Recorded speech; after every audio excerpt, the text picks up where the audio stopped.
Hey everybody, it's good to be back. We got a really exciting episode for you guys today.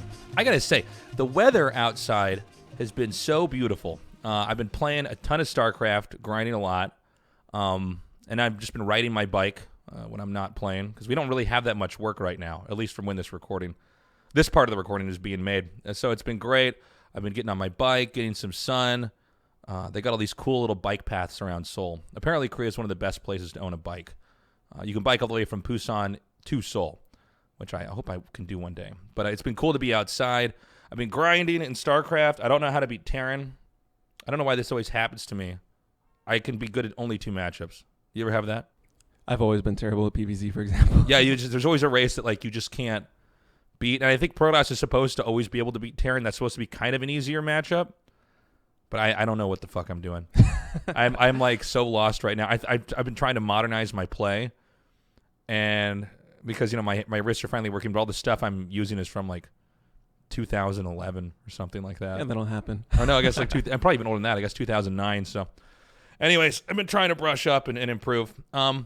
Before we start this episode, guys, if you can, please support us on Patreon. That's patreon.com/Tasteless Podcast. Look, I know we've started out with audio only. We're right now 5 Patreons away from having video recording here, right? 5? Yeah, 5 patrons. Yeah, so, and look, the sky's the limit here as far as Patreon donations go. I'm happy to get other mics, more camera set up, but we're doing this one step at a time. I've been really excited to see the support we've already gotten. It really makes a huge difference, so thank you guys so much. But if you want to throw some cash this way, if you want to support me and what I'm doing, the best way to do it is to do it on our Patreon. So that's patreon.com/Tasteless Podcast.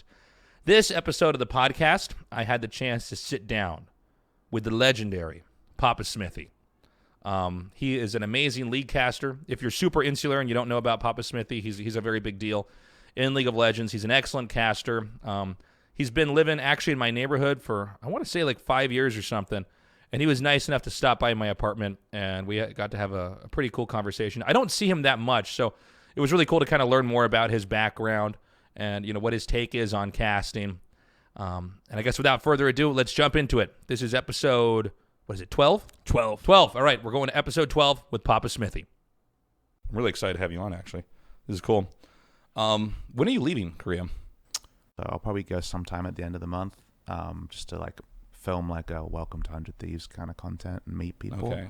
But are you going to be based out here still? No, I'll be based out of NA, but okay. That probably will not be full-time in effect till Christmas or just after Christmas. So the rest of the year I'll be in and out because I've got Worlds, I've got meetings, yeah.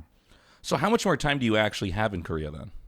In terms of what? In terms of and just being here. I mean, is there a point in time where you're going to have to leave basically permanently and everything from there is going to be? End of December probably. Okay. Yeah. Are you going to miss it? Yeah, of course. How long have you been out in Korea for now? These are all questions that probably you should ask on the podcast. We're doing it now. We've started. Really? Yeah, we're here. Don't you have any spiel to open your show? No, I do a recording after we're done. Oh. So basically there's a sound bite. When we're done doing this, I record hey everybody, this is the Tasteless Podcast. My guest, PapaSmithy. That's a very interesting approach. Yes. Did you have that same approach when you wrote college essays? When I write a paper? Yeah. Did you end with the intro? Some people do that. You want to know what I used to do for college papers, actually? Yeah, sure. This is a good tip. The first paper you write for a class, don't proofread it. Okay. And make it look like shit. Mm-hmm. And then the professor will be like, this is terrible. And you'll be like, okay, I'll try harder. And then the next one you do, you actually proofread it. And by then, by the very end, you're already improving. So you're a consistent improver type. Yes. You know how everyone at especially in primary school that you would always get these little one-line bullets about how you were doing in a class, right? right. He's a consistent improver. Constantly you just have improving. That in every single... I did. There you go. Yeah. So you're going to be leaving Korea soon. Are you going to miss it? Are you looking forward to going to the States now? I think I'm definitely going to miss Korea. Something I grew to understand after I was here maybe a year and a half. I've been here 4.5 years now. Was that it really became a second home. And that's a kind of overused phrase. But I'm someone who moved around quite a lot. I didn't live in one place my whole childhood or anything like that. So the idea of home, I also didn't have a lot of family around most of the time because like my dad's British. My mom was born in Iran but lived overseas most of her life. And you lived in Australia for at Yep. least most of your life, correct? Australia would be my home nominally. Like it's the most years I spend in the country, and I definitely feel at home there. But it's that frustrating thing now where people, oh, you're going to go see your family for Christmas in Australia? And I'm like, well, I actually have no family in Australia because we emigrated there, right? So it's definitely home in terms of what I think it is to be an Australian, like the mindset. Like I feel very comfortable there, but my connection is like tenuous from like a scientific perspective, but I spent most of my life there. So I really consider myself Aussie. And so that's why it was surprising to me that Korea became that same kind of home, because without having like a big family background, home, really was where the heart is for me. And Korea's really comfortable and an awesome country in many different ways, not even just because my, job is obviously, esports mecca is definitely Korea. But yeah, I really have enjoyed my time here, and I'm not making the choice to leave Korea. It's very much forward thinking kind of what do I want next out of my career approach, rather than necessarily like America versus Korea or anything like that. So when you first came here, I mean, because I too, I feel that very much the same as like in Korea. I'm very comfortable. Did you have any initial difficulties or fears or concerns before you came here? No, I mean, there's two answers to this question, and the first one is that I didn't know much about Korea before I got into first League of Legends and then League of Legends esports, because I'm not a StarCraft guy. I remember when I first came out, because Monty and Doa were kind of the brains trust, the previous League of Legends casters before me, that got me over here. And I was sitting with Monty. He's like, I just realized like you'll be the first esports commentator to come over to Korea who didn't come from a StarCraft background. Whether you like watched on Gom TV or cast StarCraft or played StarCraft. Like I had no StarCraft foothold. Like, my first esport was League of Legends, which, as someone who's 32, like because I'm out in Korea, people just assume there had to have been those like college days following StarCraft. But I think almost all the casters as well. Yeah. Especially the Korean ones started in StarCraft out here. And it's where I was kind of, I guess I represented a generational shift in a little bit, in that my first esport was watching WCG 2010 qualifiers for League of Legends when the game was just out of beta. It came out of beta in February 2010, so like very much heady early days, and the game's come a long way since then. But I came from that different perspective when it came to gaming, so I didn't know much about Korea, right? Like I knew there was a World Cup here in '88, I think it was, but apart from that, I had very little insight, compared to say Japan, for example, where you know about anime and cartoons and Nintendo and stuff. Korea didn't have that same significance for me. Yeah, it was a similar thing to me too. I grew up with anime and Nintendo, and I knew all about that. Yeah. And, I really thought maybe one day I'll be in Japan. And Korea was always much more obscure. I don't know if it's not like a destination holiday place, right?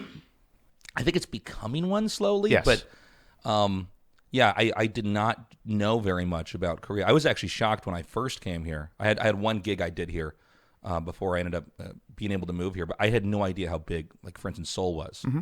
Totally freaked me out, being like a kid from Kansas. I was totally surprised. I love having Aussies come through, because the one thing that an Australian, I think, is the least equipped to deal with is how vertical Seoul is. Like, you're like, oh, let's go to the restaurant. So you go there and you're just looking at eye level, because in Australia there's nothing that's like second floor, third floor. Like everything's like detached or semi-detached or its own thing, because there's a lot of space, right? There's no need to build vertically. But because Seoul's so urban and so dense in terms of population in Seoul, just that every Aussie, I'm always like, when did you learn to look up? And that's just a thing you develop here. Is like, wow, that's like a 5th floor place and a 6th floor place. Not just an apartment building where you know that, but literally like, I couldn't find the restaurant. No, it's on the 4th floor. It's like, what? Like, people just don't think of that. So it is very different in that way, just so dense. Was there any like stuff that you were pleasantly surprised about when you got here? For instance, I didn't know the crime rate was almost non-existent. I was shocked. That was definitely the first one, the safety and the way that manifests. Because I'm not a small guy, so like I've never really like just been super nervous about walking down a dark alley and stuff. Like I'm not an idiot, but it's never been an extra concern for me. But little things. So our jobs are very skewed in terms of hours. Like we work entertainers' hours, so you would know this obviously, like 5 p.m. till late, basically, Right. rather than 9 to 5. And the fact that you can live a life after work at 11 p.m. and still eat, socialize, have fun, get home, because there's so much stuff around you, so you can walk home or taxis or train, depending on, and it's safe. Like, that's a really cool upside perk of my job. Like, if I had the same hours in Australia, like, everything closes, at 10 p.m. or earlier. So that's a really nice perk here. But even just little things, like one of my favorite things or one of my favorite memories is very, it's not a super significant one, but just walking home and seeing like single women like having a good time, having a drink at 2 a.m., in a well-lit street, and knowing they're going to get home safe and stuff like that. That's not stuff you can take for granted in every country, right? Like the safety and how it allows people to just live their lives and have fun without having to have like a phone tree level of things you need to always keep in mind. Like, that's a really nice perk of being in Seoul. Yeah, it's I notice every time I go back to the States, because I've definitely been in some rough parts of the USA. Sure. Gun violence is obviously a big problem there, but I was fascinated with what it did to my brain being here long enough that there were certain switches that were just turned off as far as stress. And then experiencing, if I go back into a place where I'm like, okay, this is not a safe part. So you're of town. saying you don't leave your laptop at Starbucks in the States Exactly. to keep your spot when you go to the bathroom? Right where I picked you up at the train station by my apartment, I saw someone this was a couple weeks ago, someone had left their phone on a park bench. Mm-hmm. And, the rule in Seoul is that you don't grab this and then turn it into a store. You just leave the thing where it is. So I was running errands that day. This phone was left there for 5 hours. No one had taken it. And it's a busy street with people walking by. And you were like, if it gets to 6, it's mine. 6, it's mine. I'm going to take that and take all the parts out and sell them for money. Yeah. But no, it's fascinating how safe it can be out here. Now, you just got signed on to, you're a manager at 100 Thieves? General manager of League of Legends at 100 Thieves. Okay. Congratulations, first of all. Thank you. What does this job exactly entail? I think that's something where the GM position is one that is very easily to misunderstand, and I think is applied to a lot of different people in League of Legends teams, and not every one role fits like a standard definition. Like, it is very situational for what an organization needs. And that was obviously one of the early conversations, is like, everyone knows the GM title is like a very significant one that holds a certain amount of cachet, but you need to get in there and have that clearly defined list of things, or maybe even just know definitely what it isn't, rather than literally everything that it is. But kind of the way I think of it is that if you Google 100 Thieves League of Legends, whatever scope of things you find in that list, I want to have touched in some way. Like, I want to have oversight and understanding of what is a very kind of vertical business, right? There's a lot of different realities of an esports team. There's roster construction, very simple thing that I'm going to have obviously a big opinion on, coming from a League of Legends analysis background. But there's also staffing. How much staff? What does staff look like? What's the right makeup there? There's marketing and branding. That is something that I have obviously lay opinions on, but they have a lot of experts in that field. And 100 Thieves definitely, like, they super hard nail things like streetwear and branding and stuff like that. And it's something where they're really good at that. And I know a lot about League of Legends. So like the fusion there is something where I want to be upskilled and learn things. Content production, their content team is just awesome. They do some really, really cool stuff. And I'm sure you realize this as well, being out in Korea, is the amount of support we get from the companies out here to make English content around stuff we're passionate in is always way lower than we wish it was. Like, we want to make cool stuff, high production value stuff like they do on the Korean side. But business realities, like, that doesn't generally happen. Yeah, this has always been a thing when you're doing shows out in Korea, is that because it's produced by Koreans. Yep. And the primary audience of most of their content is Korean, correct. And then you have, okay, well, there can always be a second stream, an English stream, but how much can they really focus on that too? Mm-hmm. And that's why all the broadcasts that all of us do out here are tethered on to. a Korean broadcast. So, And I think that's what's developed, casting styles that are people of love, like Tasteless into Monty Doa, into myself and Atlas and the whole team we have out here. But there's always kind of an unspoken line that you shouldn't get excited about going above. It's very unlikely you'll get that full production feel. And so just being able to go to 100 Thieves and be like, okay, like you guys nail all of this stuff.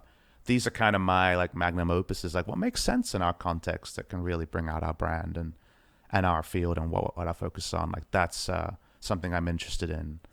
And just basically like any communication systems and also being able to deal with the verticality is something that I feel very strongly about. Like I came from a educational psychology background, so I've worked a government job where you report to your boss and they report to their boss, and there's decrees from the government down, and there's realities from like speaking to a kid or speaking to a teacher. Was this an Australian government That's right, job?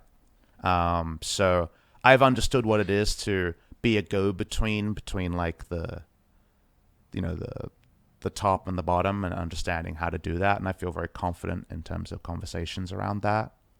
So being able to speak to the players, and I understand League of Legends really well, and I understand their expectations of their role. And if a player tells me, like, I can't do this sponsor obligation because I got slammed in this matchup and I need to grind practice in this matchup because the meta's going this way, and if I don't get there, it's going to expose us next week, I can go to a sponsor or the big boss and actually have a pretty good idea of whether that's just, player speak and they're being lazy, or if it's actually something we really need to index highly into and communicate that. And there's not a lot of people on the back end side who can kind of marry the business responsibilities background, but also kind of the game realities background. This is right? something I've totally noticed because I've got the opportunity to just meet a lot of teams and team owners, and one thing I've always, not always, but a lot of times seen is there can be a disconnect between the business part of this and then the whole we need to foster and nurture these talented kids, but also know enough about the game where it's like when you said like player speak, right? That's a big problem sometimes where players will just complain about a part of the game or say it's imbalanced or say when really they're just, not being realistic. Like how easy is it for a player to glaze over when the business team comes in that doesn't understand kind of their viewpoint, right, or really much about the game and stuff like that, and how easy for the reverse to happen, right? And that's where I feel like I'll really be easily able to bridge the gap, because one of my strengths as a analytical League of Legends caster is to take an abstract concept and deliver it in a very easy to digest way for a wide audience. Like that's, basically the entire point of my job. I'm obviously an entertainer, but also from the analysis side point is to do that. And that's something I've always felt I was strong at doing. So I feel very confident that we can really become a League of Legends team where everyone who is there on the support side but the playing side knows their value, knows their expectations, and where necessary can understand everyone else to at least a degree that means that we all function like close to the top efficiency of what's possible. So that's why the fact that the role has such a wide berth in terms of what it can be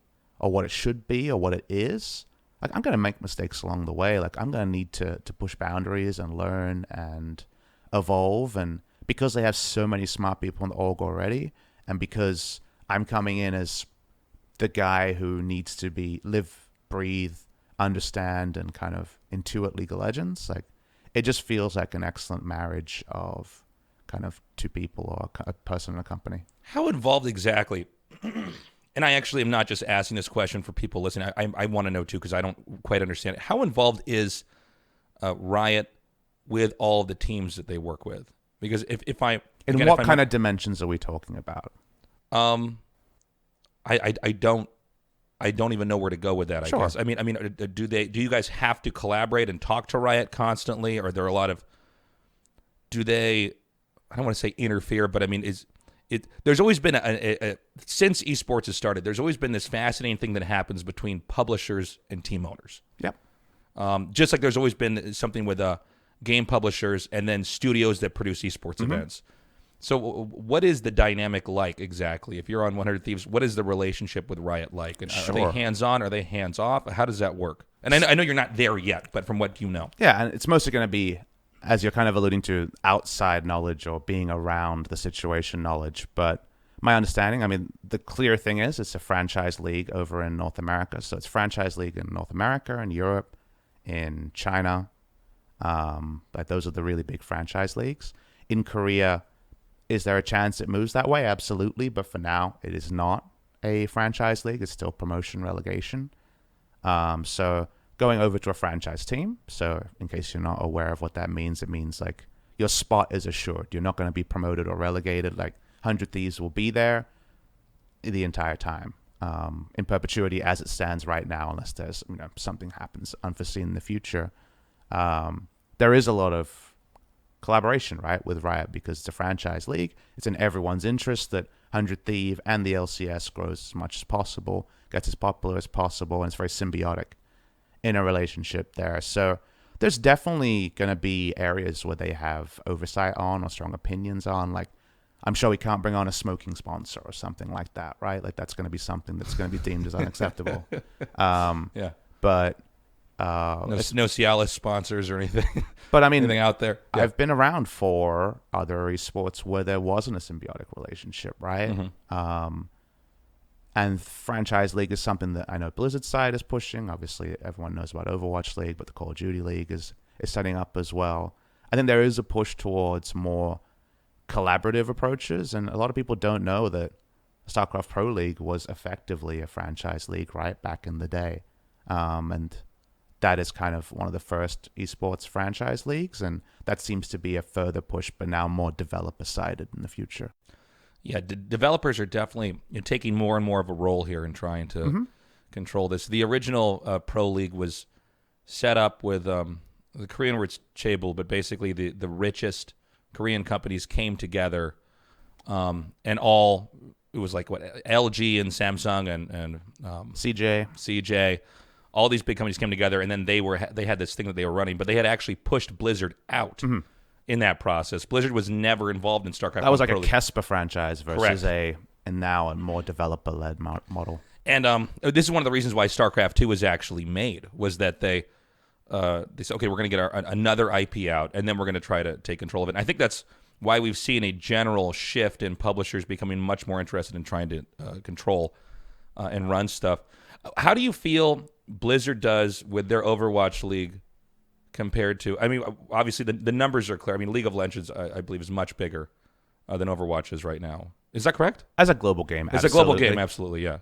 But how are they doing with their franchising and what they're running? How is that compared to what Riot does? I think it's really hard to say from the outside. I think Blizzard made a lot of decisions that didn't resonate with me because I was an Apex caster. That was the Korean league. Before the franchising. I'd almost forgotten about that. That's right. You did Apex, too. And there was a time where I was really into Overwatch and casting it. Like, I really enjoyed it.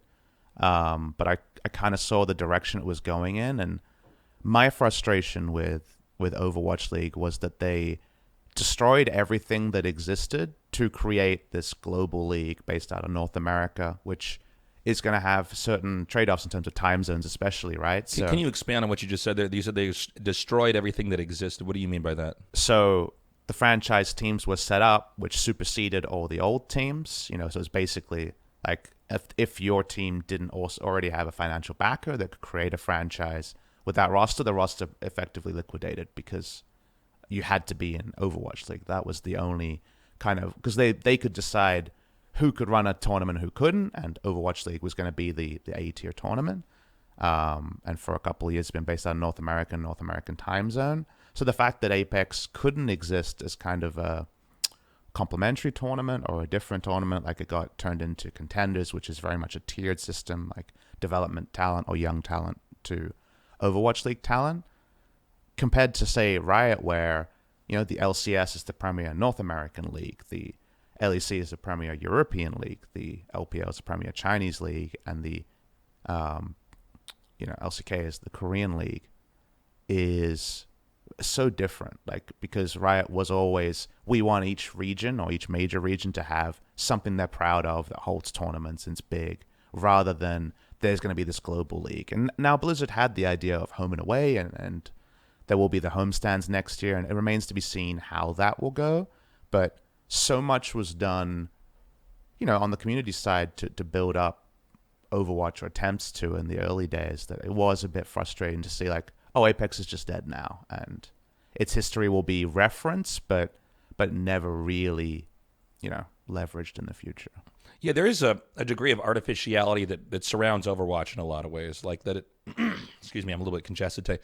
That it was pushed as an esport right off the bat when it was. That's the future, right? This is what all these companies are doing. There was that 3-year patch. I want to say it was like 2013 to 16, where every single title had to have an esports plan shared, and I don't think that's necessarily gone away in 2019. But every multiplayer game was like, so how will you scale into esports? Was kind of a where's your highest competitive scene going to be, even if the game was never necessarily competitive? So you had games like Overwatch, and Overwatch is in some ways sort of like a MOBA, with characters having different abilities. I see it like that. I mean, it's like very much TF2, but with even more emphasis on the MOBA side. Yeah, TF2 is sort of MOBAized almost, but there was never any kind of major competitive scene behind that before Blizzard said this is an esport, and now it is.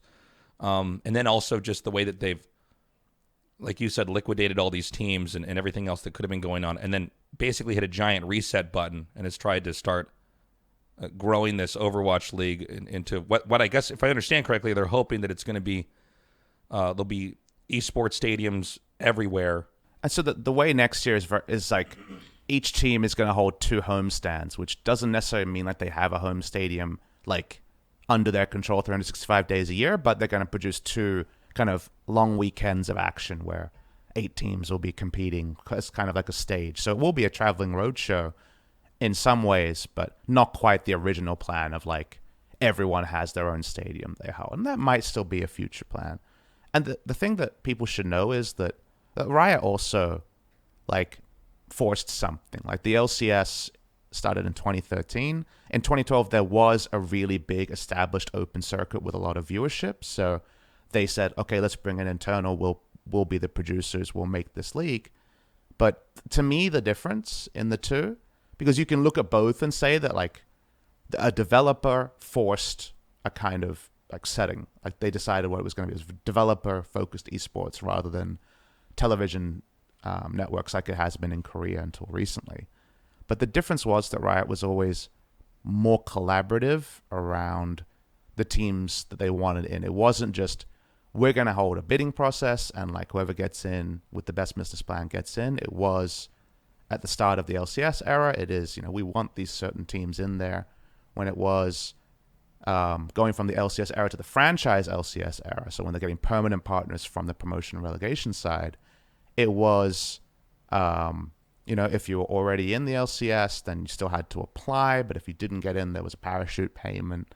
Like it was much more with the lens of trying to keep the people in that you wanted in, keep the fan favorites in and stuff like that. And that feels a little bit less, like it feels a little bit cold and clinical on the Blizzard side, which maybe that was the right way forward for them. Like the Overwatch scene was very nascent. Like League had, I would say, kind of 1.5 like really kind of serious like full circuit, kind of like CSGO is now, time, and then LCS came. But Overwatch was, we're going to do it this way very, very early. Some cool stuff happened in Korea. Some other like events happen around the world. But because the timeline was more abbreviated, it went in a different direction. And I'm not in a position to say what was right or wrong, but as a caster who was in Apex and like we were building something special, and then it was just dead for, just Overwatch League and really like no other meaningful competition happening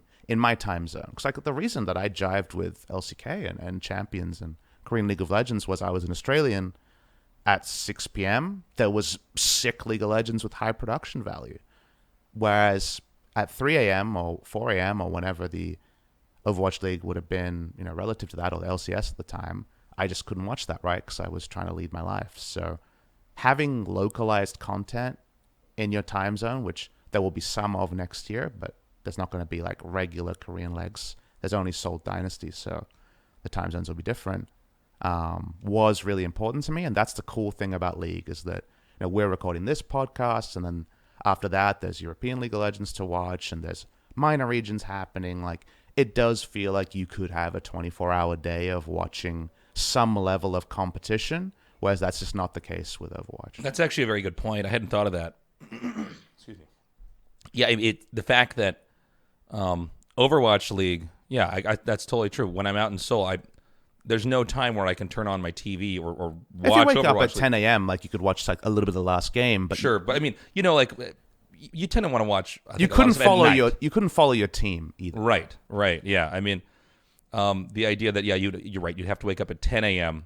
It's just not part of my normal esports viewing experience. I can watch PUBG on Korean TV out here, StarCraft, League of Legends. It's very easy to keep up on, but yeah, unless I'm going to bend my viewing time around this, there's no way to catch anything. I guess this is probably also true somewhat for people that try to watch a lot of StarCraft.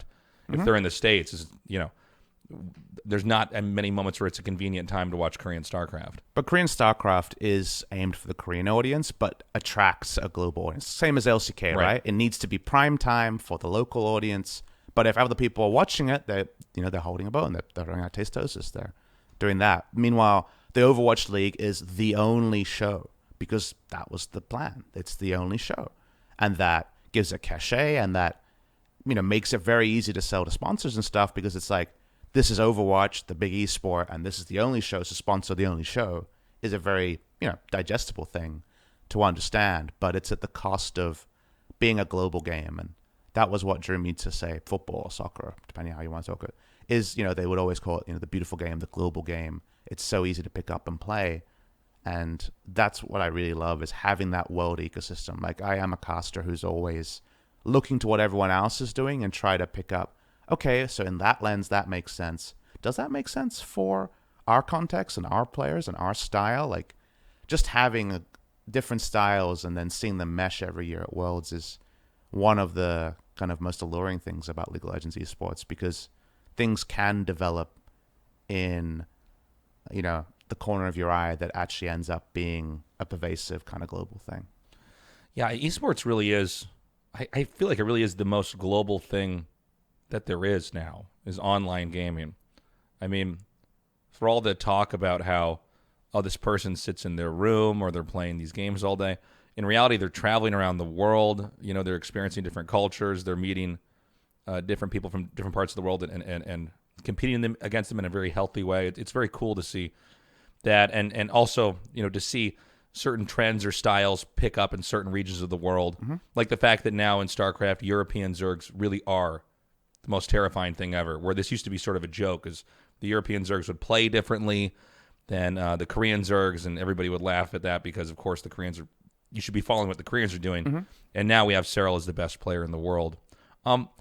Shifting gears a little bit here, are you going to miss casting if you're being a general manager on 100 Thieves? I think that's easiest to ask when I actually have data points in hindsight, but I think the answer easily at this point is yes.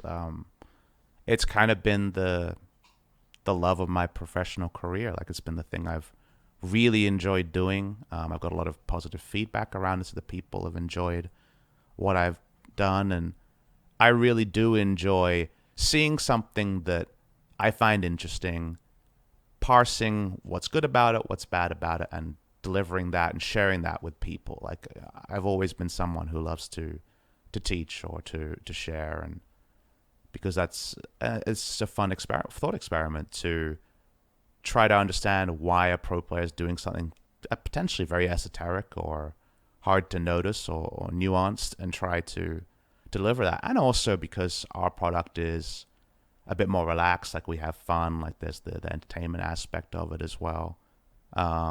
It's a job where it's still a job, so there's some days where like, I have to go to work today.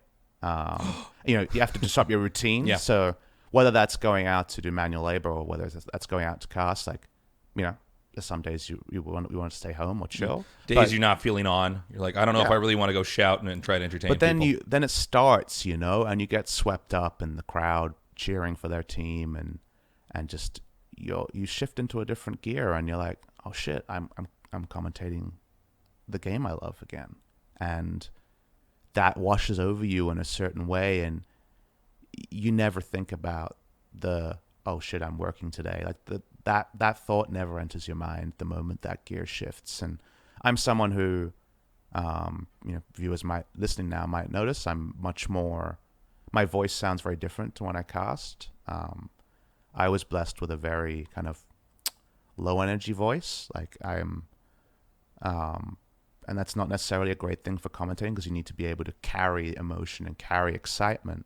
And so I also, when I sit down, when I commentate, I come from a different spot. I had to modify how I speak in order to actually succeed as a caster. And the cool thing about that is Christopher Smith might be having kind of a crappy day. Things didn't go his way, personal, professional, whatever it is.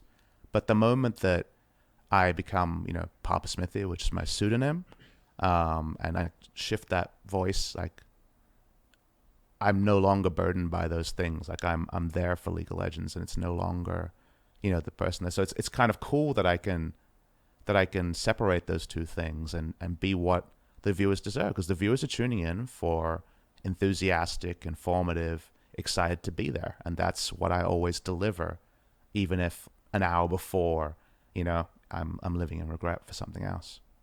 Now, how long did it take you to get that skill? Because I can relate to that, because sometimes I'm having a totally weird day or I'm feeling off, but sometimes it takes maybe 5 or 10 minutes, but I get into the cast, I kind of become, and it is not a different person, it is a certain version of myself. Mm-hmm. And I had to learn how to do that. How long did that take you, or did that come naturally? So the voice thing was a kind of physical requirement, like I needed that. And so when I listened to my really old VODs, because the first cast that most people took notice of me was a cast I did with Pastry Time, Julian, who's now over in North America. We cast a game where there was a very unlikely role swap, and champion was played Heimerdinger that's never played in the jungle. And that really trended kind of globally at the end of 2012, I want to say. And I listen back to that now, because the VOD is still up, has 500k YouTube views or something, and I'm speaking like this. I'm like, oh, Pastry Time, this is crazy, you know what I mean? Because that's just how I talked, right? Yeah. And I had a lot of feedback, because I had been casting about 6 months at that point. I had a lot of feedback, he knows a lot, he's communicating, he knows the game. Because I was the analyst, right? And when you're starting, the most important thing is this guy clueless, or does he know his stuff? And I got a lot of compliments around knowing my stuff, but in terms of being engaging or entertaining, I had a lot of work to do, but I just never got that feedback. So I just didn't know that. And so I kept grinding away. And then when I got my first full-time gig, there was that feedback of you need to project your voice more. You need to be more on this side. Yes, you know your stuff and people have commented that, but this is an entertainment product. You need to be there. And so this was started 2015. The first thing they suggest is that you try casting standing up, because you naturally project more when you stand up. Just like if you're singing. Yep. And that was helpful. And I was also, it wasn't just projecting more, it was literally volume. I'm pretty soft-spoken as a person, which if you go and watch clips of me now, I'm shouting and hooting and hollering super loud, right? But that wasn't me. And so the standing up helped, and then focusing on it and listening back and really reviewing it helped, and I got better at it. But eventually, it would have taken from when I first cast to getting there, in terms of actual chronological time, it's probably the better part of 2.5 years. But it was being able to make it my full-time job. From the first day casting was my full-time job to actually getting to where I needed to be, was probably about 2.5 months of trying things and getting feedback and really focusing on it.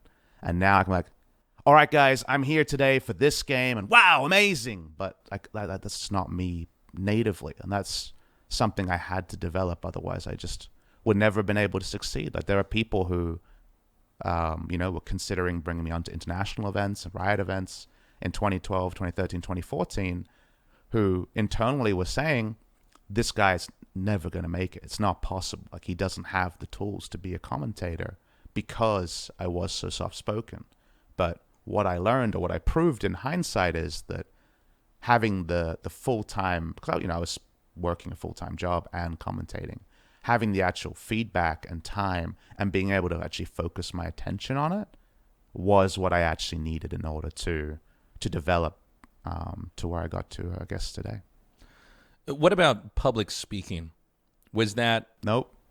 I was super nervous. That's what I was wondering, because you're saying you're more of a soft-spoken guy. Yeah. You identify more as an analytical person, so you probably want to mull over problems and try to see how things work, and that tends to make you an introverted person. And so here you are, you're on stage, you're in front of just insane numbers of people. It's live TV, which is literally the highest pressure type of broadcasting that there is, because if you say the wrong thing, it's just out there. I mean, I was a scared of my own shadow kind of kid, like I was very overweight and I had some like a lot of self-image problems, and why would anyone like me kind of thoughts. And that kind of played me. And no one wants to be that. You just are that, right?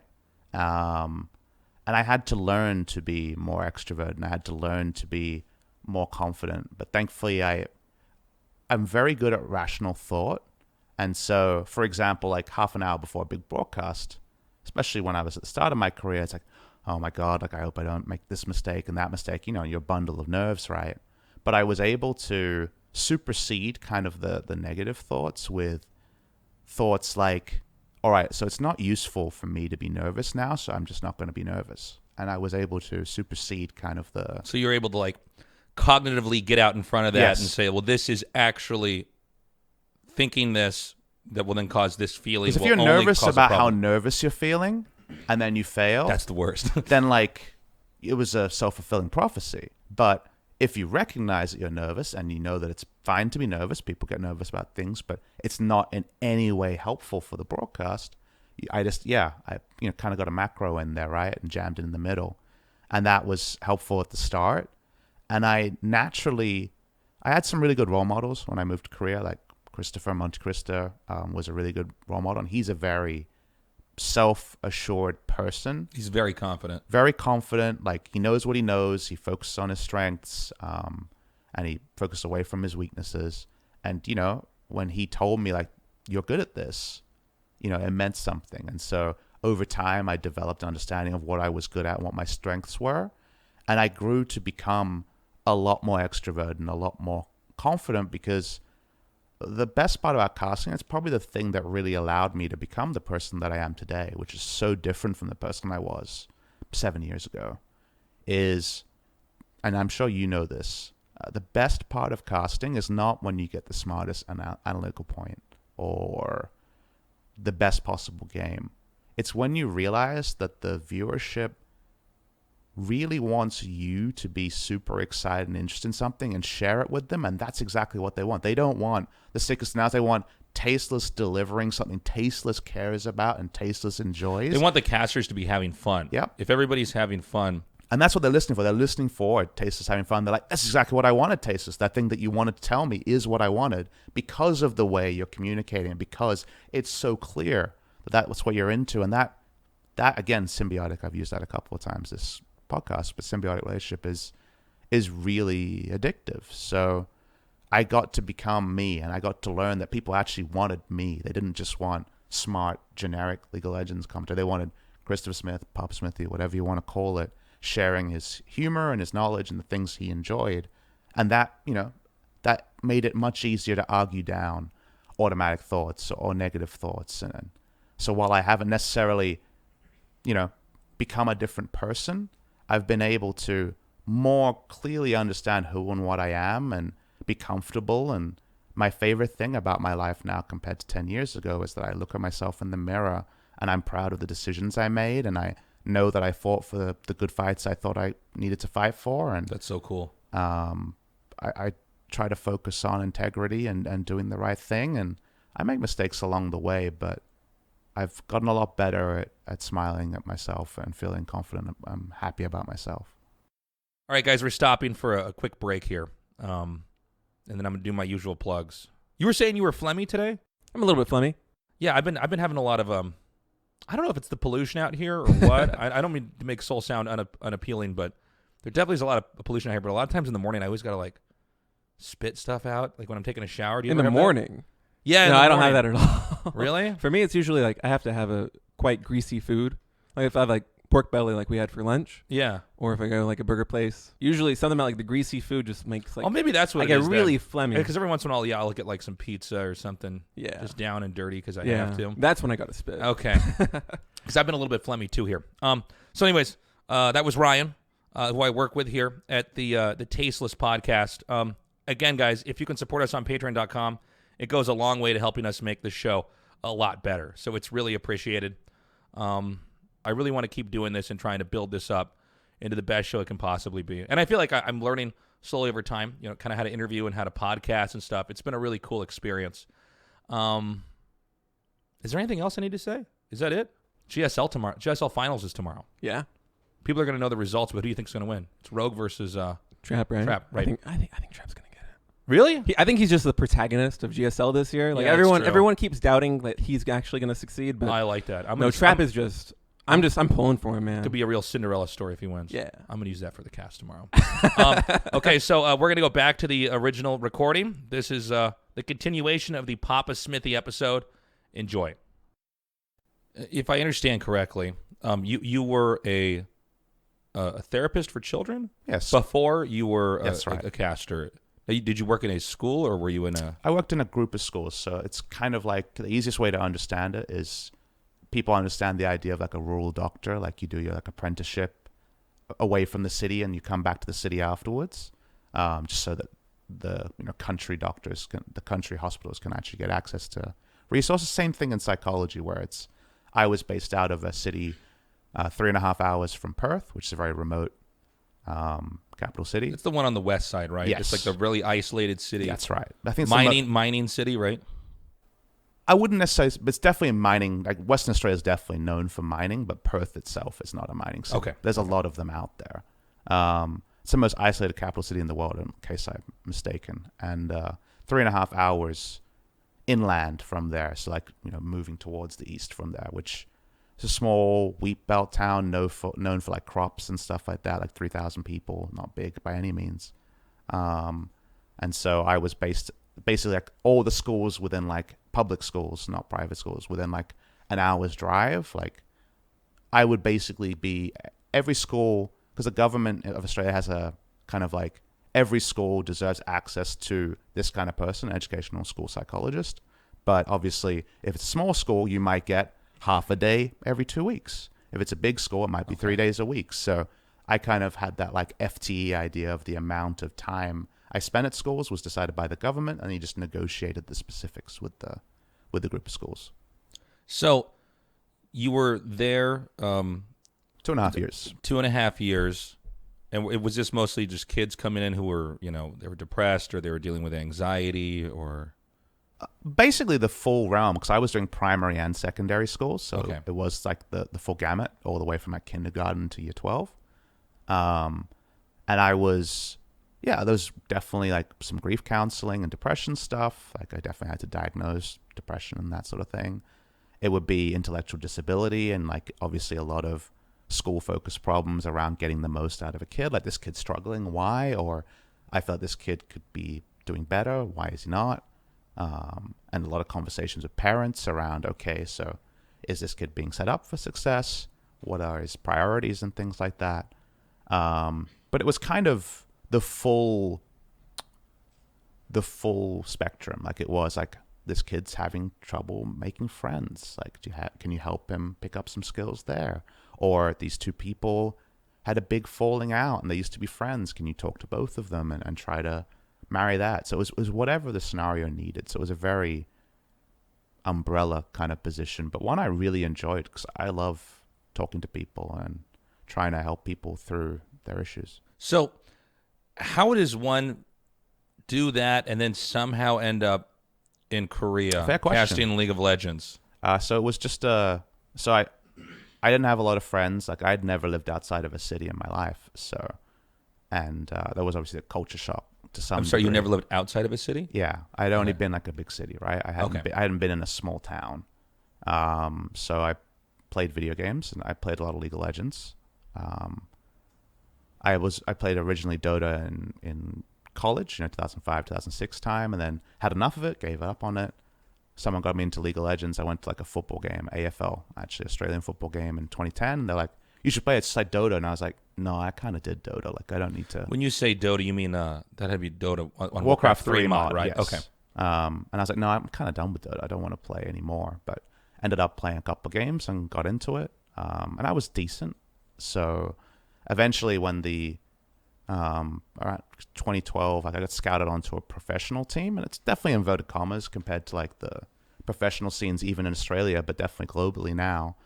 I call it like kind of like a pub poker team, I guess, level of like accomplishment. But I was on the second best Australian team, and you didn't have to scrim a lot of stuff back then. Like it was a much more nascent scene. But my first ever game was broadcast. Pastry Time actually cast my first ever game. And I was like, wow, that's so cool. I didn't even know there were broadcasts like for this level of games. And I was always someone who got really deeply into my interests. So before League of Legends, I was really into poker, and I could tell you all the conditional probabilities of hands and stuff like that, like the sort of stuff where if you've ever watched World Series of Poker and stuff, they have did you the play percentages. professionally? I played professionally is a strong word. I mean, I went to the casino from time to time. I played in like the pub poker scene, like where you have a buy-in, you try to make money. Did you know I used to live with poker players out Yeah, I mean, I know about Elkie, right? Elkie, well, yeah, I didn't actually live with I stayed in their apartment with Guillaume Patry, who's a celebrity out here now, does shows, Yep. but Rackroll, Dan Schreiber, who's the world champion. Yep. That's a totally different world. I ran a home game, like when I was in Australia, I had my own, when I was actually studying still, I had my own kind of pretty expensive table, like not quite casino level, but like one step down, and run a home game there. And I was really interested in the conditional probability. I would watch all the shows like Poker After Dark and High Stakes Poker and stuff like that, and started reading some like a lot of the mathematical formulas behind a lot of the conditional probabilities. But I couldn't do online poker. Like it didn't have the same allure for me. Did you try to do like multiple tables? that just wasn't like, I wanted to be. It's almost like day trading or something. But I wanted to be the guy in high stakes poker. Like I wanted to be like Phil Ivey angle shooting someone, or Phil Hellmuth being a fish. Like I wanted to, because for me a lot of the fun was, on the one hand, the pureness of the math, but also the, like bluffing and the playing around with people. And like I tried to play online that way, and that's just how you lose money. Like you have to be super analytical, and that's just not what I was interested in. So I lost. I remember because I was a student, I didn't have a lot of money. I lost like $300 or $400, and like I just don't have this money to lose. Like I need to stop. So I basically stopped that and ended up replacing it with League of Legends, which actually worked out pretty well, all things considered. But I've always been kind of deep into one thing. So on the side of working, I didn't have a lot of social life, but I did have League of Legends, and so played it, and then did the commentating. So I was like, well, I'm already thinking about this, and I was into like the minutia of the game before Riot even really shared a lot of information. Like they weren't always clear about like, if you buy this is how much effectiveness you get out of AP or AD, like damage or magic damage. The client didn't really surface that back in the day, and I was on the forums trying to learn all that to hypothesize different strategies. And so commentating was something I never really considered, but I was like, can I just do this? And Pastry Time didn't really have a regular partner, so he's like, yeah, absolutely, come on. And got good feedback and did that. And was this a guy you knew in person? No, this is just an online friend. Just an online commentator who now, of course, commentates the LCS over in North America, so he's been successful in his own right. But it was just because I was a player, it was very easy to like, and Twitter is a thing, right? I was very easy to be like, hey, like you did a really good job here. I heard you don't have a partner. Like when I'm not playing, like could I just try out, and just do it? And so just did it over Skype. With all the production realities that had. It's 2012. It's a different time.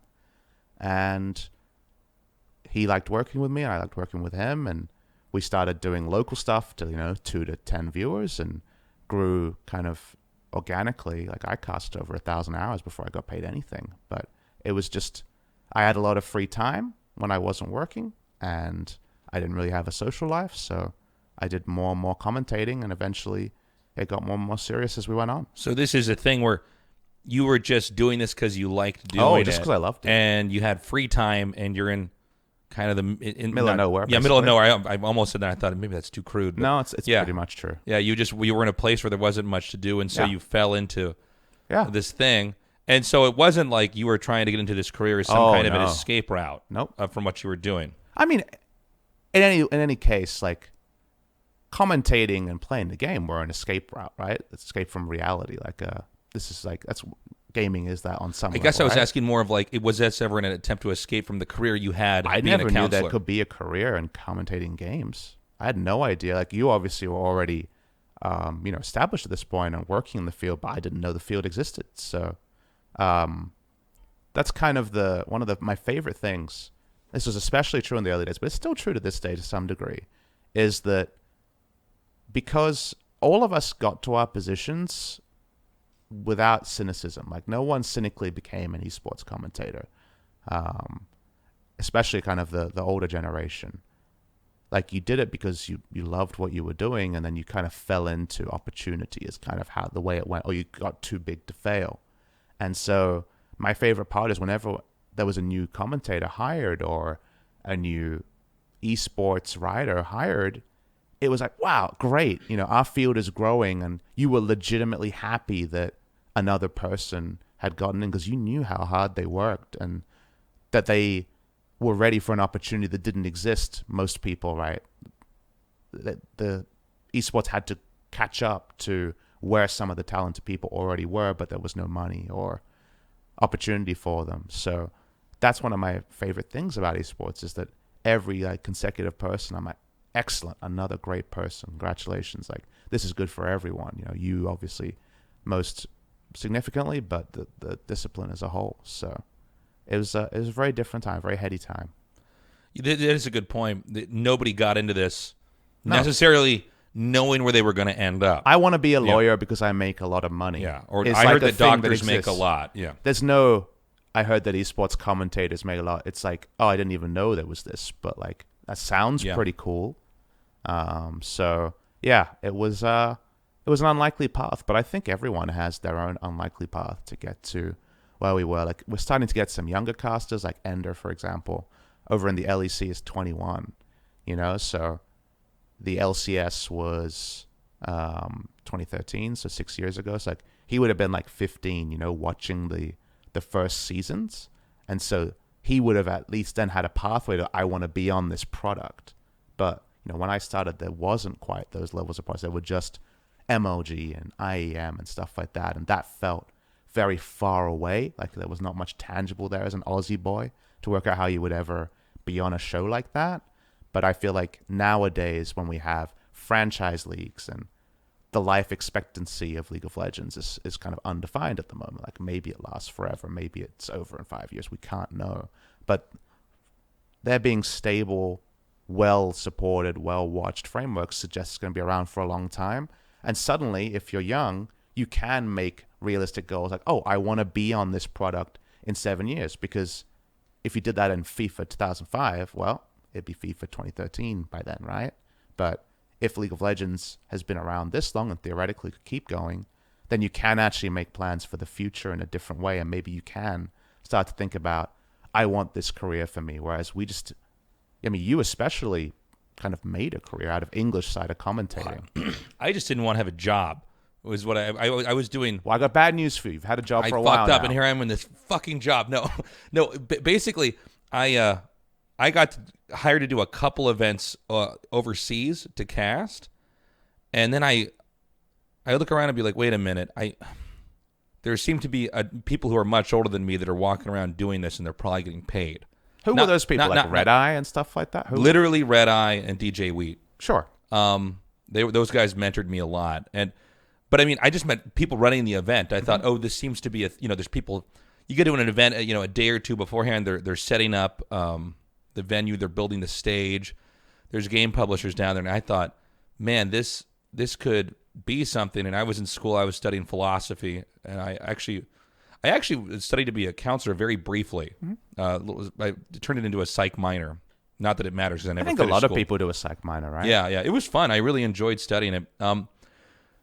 But I started to realize as I was getting older, I need to have some kind of a job, and I really like playing StarCraft and studying StarCraft.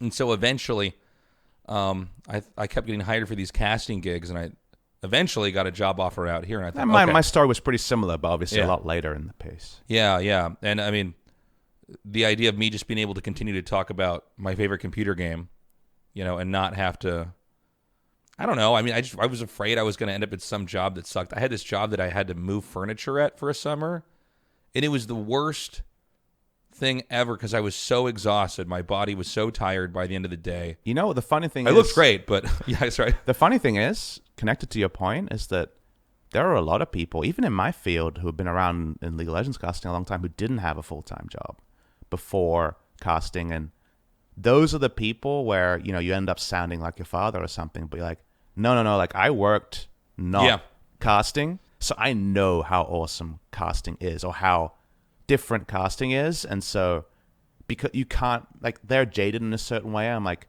you'd be different if you had that like 2 or 3 years over there, Yeah, I mean, this furniture moving job I had, like, I unloaded fish from a boat. Okay. So I did that. Wow, all right. That's a similar level of like physical manual labor. I mean, it was, my back hurt, and like, oh yeah.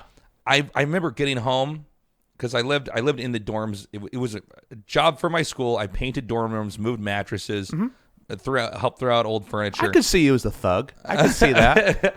and basically they, I think I was getting paid like almost nothing, like $7 an hour or something. Beer like that. money. Yeah, beer money, basically. And it just, I would get home and I was so tired, I couldn't play games. Like, I was physically just so exhausted, and it wasn't like a good physical exhaustion. Like, I rode for an hour on my bike, and I feel alive. It's like, no, I'm tired. The work is so mindless. And that's you were on the treadmill. Yeah, I was on the treadmill, and or the hamster wheel. The hamster wheel. Well, yeah, it just sucked, and that was the real moment where I thought, okay, I need to get this casting side gig I'm doing. That's cool and it's fun stuff overseas. I need to get that actually into a full-time thing. And then I ended up doing this thing out here. But you are. Yeah, here we are. This is so cool. Now, I wanted to ask you, since you have a background in psychology, what are the... And I don't think gaming's bad for you, but are there things that people that play games all the time need to watch out for, or do you see things that make you concerned? The thing I jive off that question, because I'm previously a psychologist, I don't want to misrepresent research I haven't read and stuff like that. But the thing that I jive the most off your question is, I get a lot of people who reach out to me and I'm like, ask about going pro or becoming a commentator or getting into esports and all these questions, right? And the thing I always say to people who are trying to be really aspirational about coming into esports, and it's very good to reach out to people who you respect and ask for their advice. That's a very good first step, is always have a plan B and always have perspective on kind of how exclusive the positions might be or how good you have to. Because, obviously League of Legends has that kind of elo system all the way from, Iron, I guess it is now, but previously Bronze to Challenger, and there'll be people who are, much towards the middle or the middle to top rather than the, 0.001% you have to be. They're kind of like the 10% who are like, oh, I was thinking of just, moving to Korea and, playing solo queue for a while. I'm 20 years old and, I'm just going to do this. I'm always I want to understand, what are your other skills? What are your other interests? What the reality of you being able to bridge that gap is very, very close to zero. It's a few percentage points. What will you do if this doesn't work, and have you really thought it through? And I think the same thing happens with streaming now, because that's obviously a very attractive career for a lot of people in games. It's not quite the same as being a commentator, as being a professional streamer, and people sometimes only see the upsides of that and don't understand, again, the struggle. A lot of what you and I did is the much more established idea of, I want to be an actor in Hollywood, the percentage of people that fail is way higher than the percentage of people that succeed. And you need a healthy amount of luck, and you need the ability to support yourself while you're still grinding towards something. And a lot of people don't think about that. They just think about what the outlet is. I just want to be Ninja. I just want to be Tasteless. And I always really heavily recommend having a clear plan B, a clear idea of how you're going to support yourself while you're aspiring towards something, and also a clear timeline.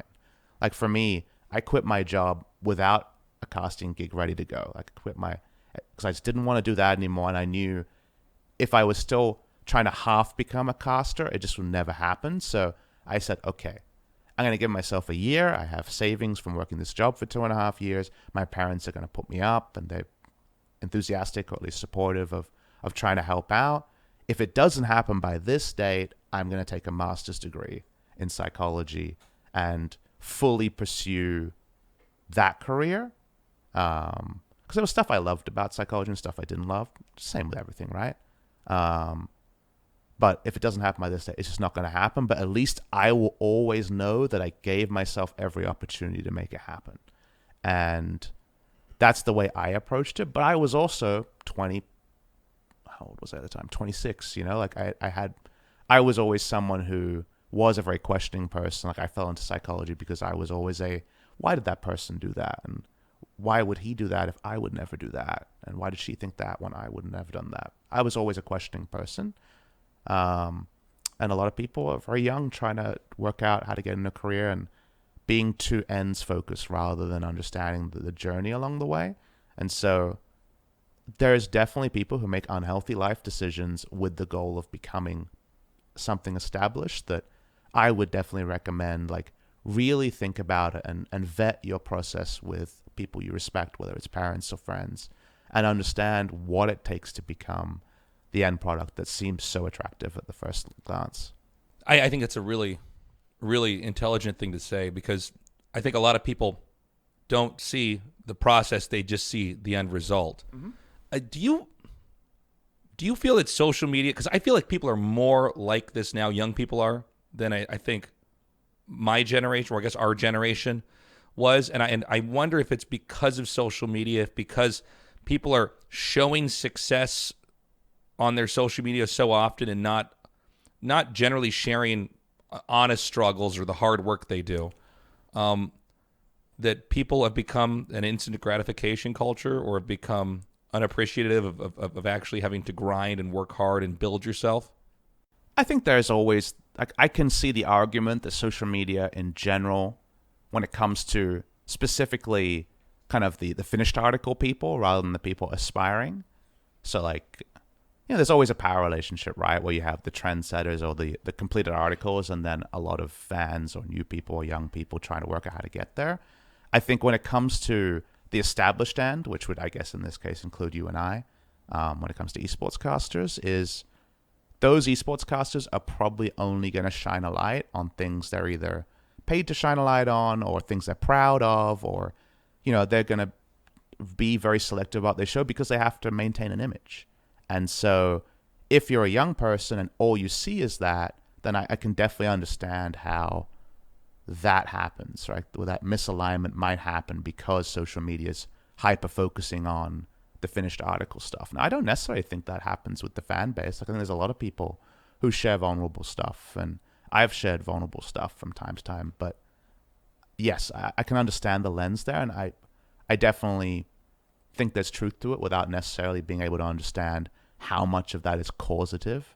Because, like, at the end of the day, like, when I was a kid, it was a very big push that you can be whatever you want to be, you know? And I don't know if that's necessarily always the push every generation, because I'm from the generation I'm from, but it was, you know, in 90s Australia, very much like, you could be an astronaut, you could be a doctor, you could be whatever you want to be. And, like, I happen to come from a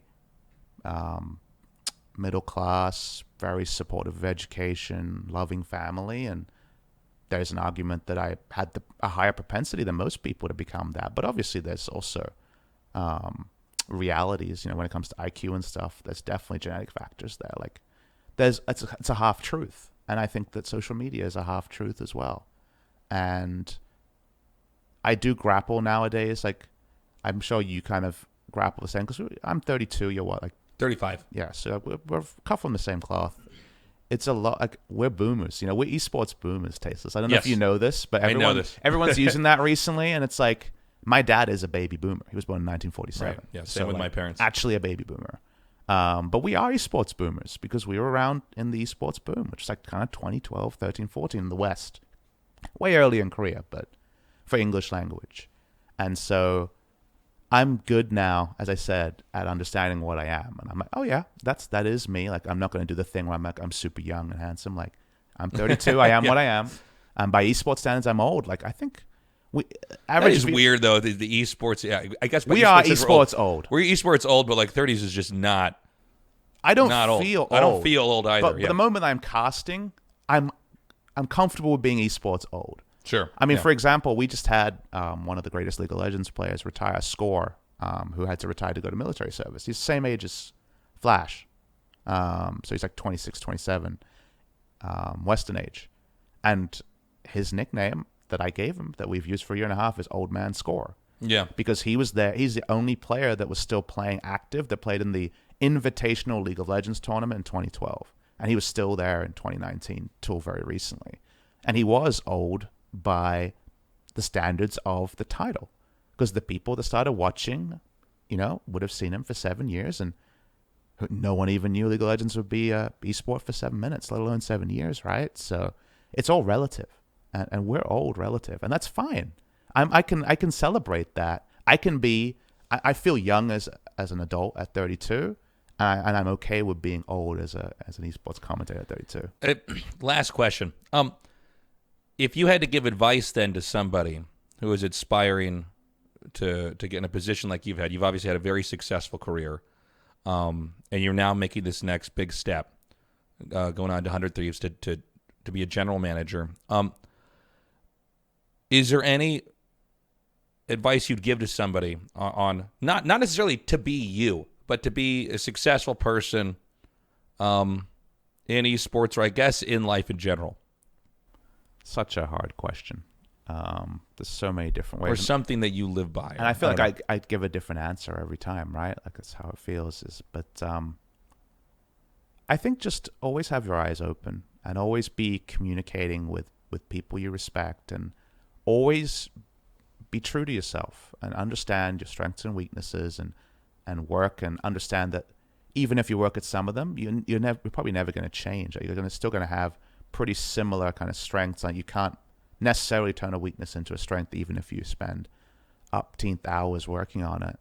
And when it comes to esports, so much of your success is out of your control in terms of luck, but is actually in your control in terms of building a brand. And people think that means like, oh, the WWE is a brand, or Fox Sports is a brand, but it's your connections with people. And I always, as a rule, treat everyone I meet with respect, whether I'm introduced as this person is super important or this person is not important. I just generally treat people with respect, and esports is the one area, and I'm 100% certain you know this, where you'll meet underling at certain developer, and then 1 minute later they're your boss in a different area, and you're like, wow, that was a lot of career advancement to have quickly. But it's a fast-moving industry, so people are always moving, and opportunities can take you in certain ways. So I advise you to, make a lot of connection, share what you're passionate in with your audience, however big or small it is. And when it comes to like something like broadcast, which I guess people will be interested in with me, just make YouTube VODs, like make content, because the moment that there's an open position for like a trainee caster or something, or like a cast that's definitely going to get less attention than like a professional cast, the person who's got something like YouTube VOD to link is way, way more going to be considered than someone who's like, oh, I watched a lot of these games and I think it's cool, because it shows that you're invested. It shows that you've made the first step already. And if you're always thinking about, making content, having things to show for yourself, whether it's these are 3 people who will speak highly of me, or this is a curated YouTube channel of things that I'm proud of, that is what separates you from the people who just idly consider how sexy it would be to be Ninja or Tasteless or a pro player. And those are the things that I think that can become your brand, is if you're known as a person who has multiple people that speak up for you and that reliably makes content and in general presents themselves well, that'll set you apart, and that's a good first step to get started in an opportunity. PapaSmithy, thank you for being on. Always and congratulations, man. Thank you. Good luck to you. I'm going to miss you when you go. I'll be back. Korea holds, love in my heart. So Korea plus esports means I'll be back before too long, mate. Come visit us soon. All right, guys, that does it for episode 12. Thanks so much for joining us. I really wish PapaSmithy the best of luck in LA. He's moving away from casting, something I don't know if I could do. I like casting so much. But I think he's going to succeed no matter what he does. If you can support us on Patreon, if you enjoy what you're listening to here, we want to keep going, but it can't be done without support from listeners like you. So it's really appreciated. It's patreon.com/Tasteless Podcast. A little bit goes a long way here. Is there anything else I should say? No, but we do it? I think we did it. We'll be back again in 2 weeks. Guys, we'll be back in 2 weeks. I'll be announcing the guests soon. We're going to get a lot more recordings in the tank here for the podcast. I love you guys. Be good to each other. Bye-bye. This podcast was produced by Melty and State. Artwork by Alarise. Music by Mark Lentz. I guess that's it. I love you guys. Bye-bye. We're always expecting there to be I'm more always people. shocked. It's like I get done with the recording and I go, I guess I'm done with the recording now. Credit time. All right, credit time. Anyways, guys, we'll see you again soon. Bye-bye.